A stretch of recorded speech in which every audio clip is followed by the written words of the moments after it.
ආයුබෝවනට ව්‍යාපාරික තොරතුරු ව්‍යාපාර කළමනාකරන තොරතුරු ආයෝජන තොරතුරු ගෙනල්ලා දෙන නාලිකාව විදියට අද අපි පැහැදිලි කරන්න යන්නේ මේ PayPal පහසුකම ලංකාවට ලැබීම එක සම්බන්ධයෙන්. ශ්‍රී ලංකාව මේ ඩිජිටල් ආර්ථිකයක් කරා යන ගමනේ සුවිශේෂී සන්දස්ථානයක් සටහන් කරමින් ලොව ප්‍රමුඛතම අන්තර්ජාල ගෙවීම් පද්ධතියක් වන PayPal සේවාව ශ්‍රී ලංකා බැංකු පද්ධතිය සමග එක්ව ශ්‍රී ලංකාවට හඳුන්වා දීමට පියවර ගෙනලා තියෙනවා. මේකට ආග්‍රාමාත්‍ය ආචාර්ය හරිනි අමරසූරිය මැතිණියගේ ප්‍රධානත්වයෙන් තමයි පැවැත්විලා තියෙන්නේ. කොහොම නමුත් ශ්‍රී ලංකා රජයේ ඩිජිටල් ආර්ථික අභිලාෂයන් පෙරදැරිව මෙරට පද්ධතිය නැත්නම් අපි කියනවා බැංකු පද්ධතිය PayPal ආයතනය අතර ඇති වූ නව සහයෝගීතාවය අග්‍රාමාත්‍ය ආචාර්ය හරිනි අමරසූරිය මැතිණියගේ ඇගීමට ලක් වුණා.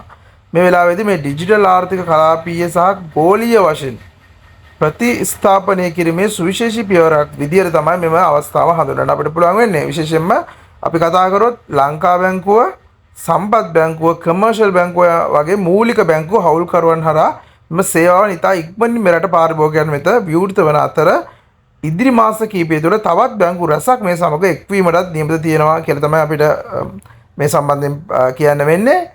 මේ වගේ ශ්‍රී ලංකාවේ පාරිභෝගිකයන් නිදහස් වෘත්තිකයන් ව්‍යවසායකයන් සහ නවක ව්‍යාපාරිකයන් සඳහා වඩාත් කාර්යක්ෂම නැත්නම් ආකර්ෂණීය සහ විශ්වාසනීය ජාත්‍යන්තර ගෙවීම් පද්ධතියක් කරා ප්‍රවේශ වීමට අවස්ථාව හිමි වෙනවා කියන තමයි අපිට මේකදී සඳහන් කරන්න තියෙන්නේ.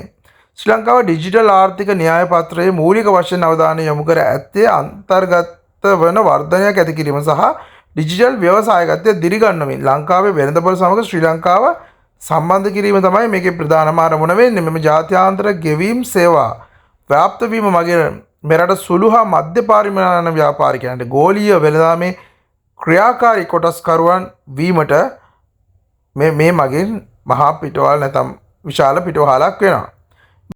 මෙරට දළ දේශීය නිෂ්පාදිතයෙන් 52%ක පමණ දායකත්වයක් සපයන්නේ සුළු හා මධ්‍ය පරිමාණ ව්‍යාපාරිකාංශය.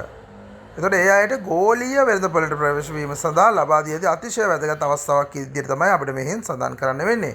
විනිවිදභාවකයන් සහ වගකීමකින් යුත් ජාත්‍යන්තර මූල්‍ය පද්ධතියක් ස්ථාපනය කිරීම හරහා වංචනික ක්‍රියා සහ අනාරක්ෂිත ගනුදෙනු පිළිබඳව පවතින ගෝලීය ගැටලු වලට විසඳුම් ලැබෙන බවක් තමයි අපිට සඳහන් කරන්න තියෙන්නේ. කොහොමද තරුණ පරපුර මෙම ඩිජිටල් පරිවර්තනය තුළ උද්‍යෝගයෙන් සහභාගී වන අතර ඔවුන්ගේ අනාගත වර්ධන සමානාත්මකතාවය සහ විනිවිදභාවය මත පදනම් විය යුතු බවත් ඇතම රජය අපේක්ෂා කරන කාරණයක් බවට අපිට සඳහන් ගන්න පුළුවන්.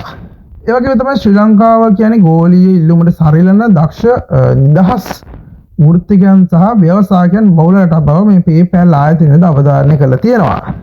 මෙම සහයෝගීතාවය මගින් විදේශිකයන්ට නැත්නම් විදේශයන් සිට මුදල් ලබා ගැනීමේදී පවතින බාධා ඉවත් වී වඩාත් බාධාවකින් තොර සහ විශ්වාසනීය ගෙවීම් ක්‍රමවේදයක් නිර්මාණය වෙනවා.